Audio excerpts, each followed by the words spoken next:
જી sir, ગઈકાલે નડિયાદ પશ્ચિમ વિસ્તારમાં જે મારામારીની ઘટના બની, શું પોલીસ કાર્યવાહી થઈ? શું આમાં ગઈકાલે તારીખ 22મીના રોજ નગરપાલિકા તરફથી જે પ્રી મોન્સૂનની કામગીરી અનુસંધાને કંઈક ઝાડ કાપવાની કામગીરી ચાલતી હશે તે સમયે જે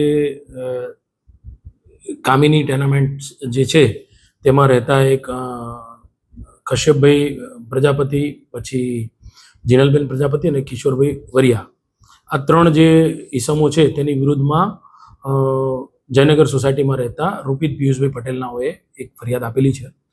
બનાવની વિગત જોવા જઈએ તો આ રૂપિતભાઈ જે છે એમના વિસ્તારમાં એમના જે માતૃશ્રી છે પેલા અગાઉ કાઉન્સિલર હતા, એટલે પોતાના વિસ્તારમાં પ્રી મોન્સૂનની કામગીરીમાં ઝાડ કપાવતા હતા.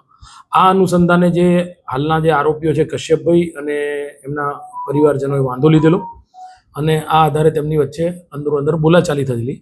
ત્યારે આ કશ્યપભાઈના જે સસરા છે એ કિશોરભાઈ વરિયા એ પોતે લાકડાનો દંડો લઈને આવેલા અને એમને આ લાકડાના દંડાથી રૂપિતભાઈને, એમના માતા અને એમના પિતા પિયુષભાઈને મારેલો.